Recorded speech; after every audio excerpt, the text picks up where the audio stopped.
Bonjour, dans cette partie nous allons voir la notion d'exception et nous allons voir aussi comment on va faire pour lever ces exceptions-là au niveau de l'interpréteur. Donc déjà une exception, il faut comprendre qu'en gros c'est une erreur lors de l'exécution d'un programme. Et donc évidemment, quand on écrit un programme avec une erreur, en tout cas où l'exécution va conduire à une erreur, à ce moment-là l'interpréteur va arrêter le programme et va justement envoyer un message d'erreur. On dit qu'à ce moment-là l'interpréteur lève une exception. Donc on va faire justement un premier exemple. L'exemple qu'on va faire, ça va être justement cette écriture-là. On demande à l'utilisateur de saisir une valeur qui va être stockée dans A, un nombre entier, et après on va effectuer la division de 10 par ce nombre entier. Donc ici j'exécute ce code-là, donc évidemment si je mets par exemple 5, si je mets 5, le résultat c'est 2. Par contre, si je saisis 0, là, il y a un message d'erreur qui apparaît.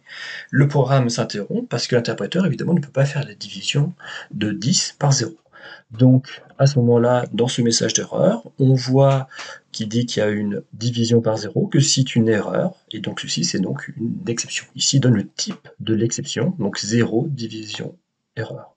Erreur de division par 0. Une idée qu'on pourrait avoir pour ne plus avoir ce problème-là, c'est d'utiliser assert. On avait déjà vu ensemble qu'on pouvait justement tester une variable ou une condition en fait, et si la condition n'est pas remplie, à ce moment-là on arrête le programme et on affiche un message d'erreur. Donc ici l'idée c'est qu'on va tester si A est bien différent de 0.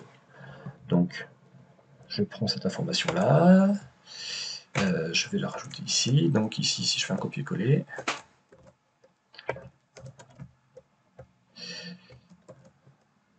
voilà, donc maintenant je vais exécuter ce programme là. Donc voir si le programme fonctionne ou pas.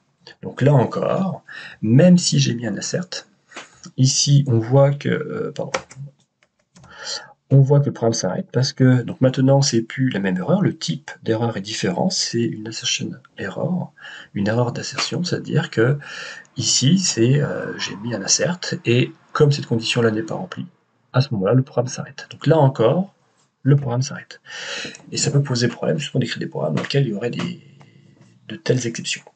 Et donc pour éviter ces problèmes-là, ce qu'on va utiliser maintenant, ce qu'on va découvrir maintenant, c'est la notion de try except. Try except, comment ça fonctionne? Donc c'est un peu comme le if else au niveau de la structure, sauf qu'il n'y a aucune condition précisée. Donc on commence par écrire try, suivi de 2 points. Donc tout ce qui va être indenté, décalé après ces 2 points, c'est toutes les instructions que va essayer de faire, d'exécuter l'interpréteur. Donc c'est ce qu'il essaie normalement. Si jamais au cours de l'exécution de ce bloc d'instructions, si jamais il y a un problème qui se passe, une erreur, c'est-à-dire une exception qui pose problème, à ce moment-là, automatiquement, il arrête d'essayer d'interpréter ce code-là et il passe automatiquement à except. Et donc, au niveau de except, à ce moment-là, il va y avoir aussi, indenté, un ensemble d'instructions. Donc ici, justement, on va prendre ce bloc-là. On fait la même chose que précédemment, on demande à l'utilisateur de saisir une valeur de A entière. Ensuite, je fais une division de 10 par A. En tout cas, j'essaie de le faire. Si jamais j'ai un problème d'exécution, à ce moment-là, dans except, je demande d'afficher directement, il faut entrer un nombre non nul. Donc c'est entendu que A doit être non nul. Donc on exécute ceci.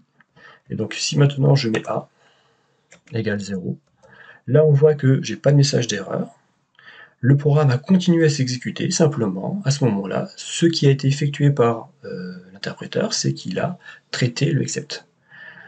Par contre, mon programme marche très bien si je rentre une autre valeur de A, par exemple si je rentre 2, à ce moment-là, il fait bien ce qui est prévu au niveau du try. Donc tant qu'aucune erreur n'est rencontrée, donc tant qu'aucune exception n'est rencontrée, à ce moment-là, c'est tout le bloc au niveau du try qui est exécuté, et c'est simplement si une exception est rencontrée à ce moment-là au niveau de except, comme exception, et c'est ce bloc-là qui va être mis en œuvre. Donc voilà pour l'explication rapide de ce qui est la structure try except. À bientôt.